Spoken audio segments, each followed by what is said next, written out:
Hello everybody, it's Monty117 here, and today we're going to do another album review. And in this review, we're going to continue the Rush Marathon. Today's Rush album we're going to review is Pharaoh the Kings. After the huge success of the last album, 2112, people were really skeptical on how the next album by Rush, Pharaoh the Kings, was going to be. I mean, come on, how can you top a perfect album, am I right? According to these people, at least. But, as we will soon find out, we found that Pharaoh the Kings is actually better than 2112. Not only was the album better structured, but the songwriting was a lot more cohesive in Pharaoh the Kings. The biggest problem with 2112 was that the title track 2112 was just so goddamn good that the tracks after that just felt lackluster. Not saying that the tracks after 2112 were bad, but they couldn't really stand a chance.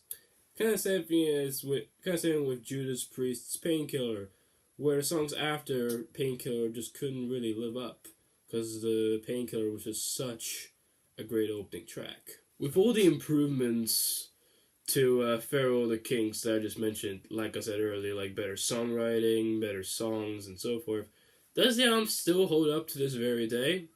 Well, let's find out, shall we? The first track on the album, Pharaoh the King, sets off the mood of the album perfectly, with a beautiful acoustic intro and some great synth work. After the intro, it goes straight into this awesome riff. So what can I say about this song? It's just beautifully made. You can tell that the vocals here aren't a whole lot different than the few albums after that. But there is a slight difference in Gaye's vocals, as in it's not as high-pitched as it was, at least. The drumming in this song is spectacular, the riffs are catchy, and let's not forget the thing that makes this song just absolutely amazing, the lyrics. The lyrics in this song are talking about how corrupt officials or just people in the government are all evil people planning to take over the world and making us humans miserable. It's a really dark song, but they actually managed to find a way to get that message across without it being too dark, with the really happy sounding riffs and cheerful synth work and so forth. It's a great opening track and definitely one of my favorites on the album. Oh yeah, and the bass work in the song is ooh. Just had to say that. Then we get to what may be my favorite Rush song of all time, Xanadu. Everything about the song is just amazing. The structure, the story, the vocals, the bass work, the drumming, the build-ups, it's just brilliant. When the song starts, it has this really long build-up with the sounds of coconuts, or what I think it's supposed to be coconuts. I don't know. There's a bunch of atmospheric sounds of the guitar. There's also a bunch of sound. There's also some synths thrown in there. We hear a bunch of bells, and then when the song gets going, it plays this riff, which will definitely get stuck in your head once you hear it. It will definitely get stuck in your head, and then it goes into this awesome riff. And that's it, and the song continues that momentum throughout. It just keeps throwing stuff at you, and it's just a consistently enjoyable song. Lyrically, the song is taken from a poem written by a guy during the 1800s. It feels like called Samuel something, but the name of the poem was Xanadu, which is about a guy who goes to great lengths to get to this fountain or place where he's able to live forever without dying, which could be a disadvantage because when the world starts rotting and he's still alive and can't die, that means that his world would get boring because the world outside is now pretty boring because of how long he has lived. That's it. They managed to integrate that poem really well into the main song. What more is there to say about the song? It's just fantastic all the way through, and one of the few Rush masterpieces. And I'm not saying that it is the only Rush masterpiece, because there's plenty. Just wait. But this is, in my opinion, the definitive Rush song, and probably the best Rush song I have heard. Period. Then we get to one of Rush's more popular songs, Closer to the Heart, and I have to be honest here, this song is boring. The song is really, really boring. Lyrically, the song itself is okay. It talks about how you can believe in anything if you follow your heart. I think that's what it's about. I'm not too keen on the lyrics here, but I do get a general idea of what it's about. But musically, the song itself doesn't do much for me personally. The vocals are pretty annoying, and that's it. The song doesn't really go anywhere because of how short it is. It does have a great solo though, but it's just so lacking. At least compared to the first two tracks that were just fantastic. And this song here just kind of just slows down the album a bit. And it's only 2 minutes. I will say this though, the live version from different stages, fantastic. They managed to improve the original in every way possible by adding in more to it and making it complete as well. The original version is just unfinished. They managed to make the song complete in the live versions, which I would say I'm definitely happy for.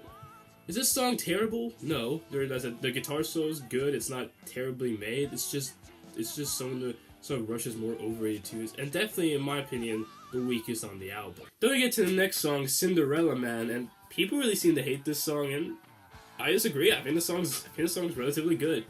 It's definitely no Farewell to King's Xanadu, but for what it is, it's not bad at all. The chorus is nice. The riffs themselves are memorable. There's some good bass work, especially near the end. And lyrically, I think the song's alright. The song itself is about this guy who thinks that he is perfect, but in reality, he is just seen as a laughingstock. And that's why the song is called Cinderella Man. Because, the main guy in the story thinks that he is the perfect guy, when in reality, he is about as flawed as everyone else in the world. It's definitely a well-made song, but I wouldn't really consider it as one of my all-time favorites. With that said, though, I do think it's an improvement over Closer to the Heart. Then we get to the next song, which is Madrigal.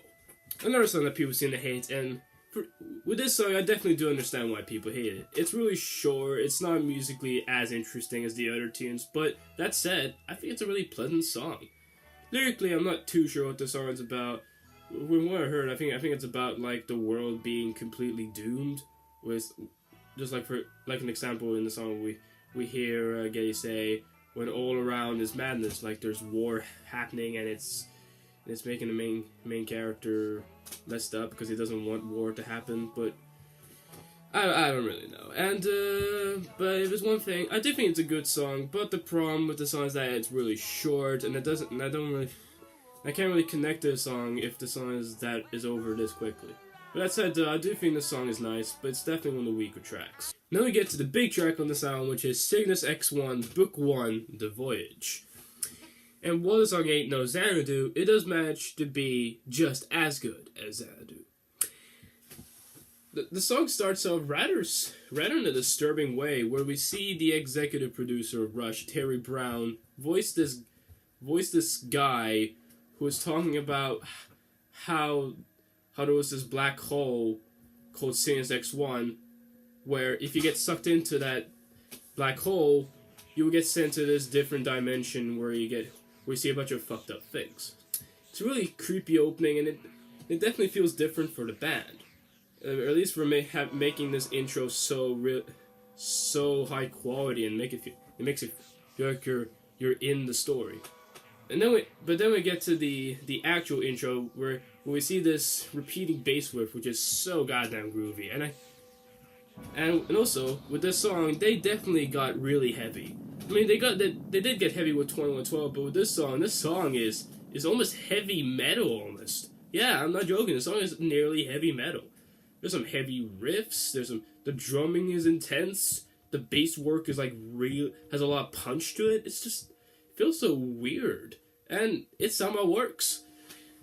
Now, so what is the actual story about? We see this main character in space who travels around many different planets to get to this so-called Cygnus X1, and he Well, that's what the song is about, at least. It's about him. It's about his journey to the black hole on his ship Rocinante, which is a reference to Don's quote. And what is the best parts of this song, or what makes this song so good? Well, it's just that this song here, along with Xanadu, is that it's structured a lot more cohesively than epics before. With the epics we had before Xanadu and Cygnus X1, they suffer that issue of being too inconsistent with the rest of the song. Like some parts will fade in and some parts will fade out, and songs will just stop completely in the middle of the song. Like here, the songs just keep going and going and going. It doesn't really repeat itself that much either. Each part feels different, and that is one thing I can say is that the songs themselves never feel repetitive. If I had to talk about the best part in the song, it's definitely the part near the end where the riffs just get all intense, you know, with the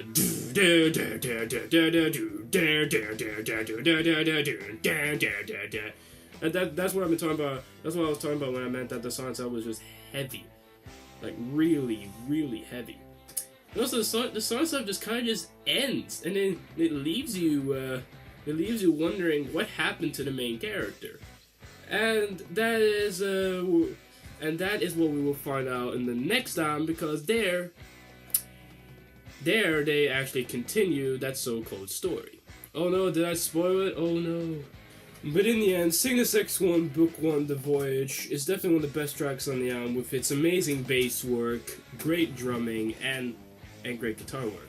I feel like I'm repeating myself here since I said that in every song. But there's also that the story itself just has more to it than the epics before, and it feels a lot more fully expanded. And it's definitely their heaviest song, which I think is definitely an accomplishment. So yeah, definitely one of the best songs on the album. So final verdict: Pharaoh of the Kings is one of my all-time favorite Rush albums. Every song manages to be different from one another, and that is something that I can applaud the band for doing. Even with the albums before, I can tell that there was a few songs that sounded mostly the same, and it got a bit repetitive. But here, each song has its different feel. It's structured really differently, and it's just a better experience. Well, there's a few weak songs on there, like Closer to the Heart and Madrigal. They are still really relatively good songs. But the tracks that really seem to matter on this album for me personally are the title track, Xanadu, and Cygnus X1 Book 1 The Voyage. Those are the songs that I can say are essential for if you're going to listen to this album. So the other tracks are basically just secondary, but they could be enjoyed as well. So that is the review, guys, and I hope you guys enjoyed the video, and stay tuned for more. Peace.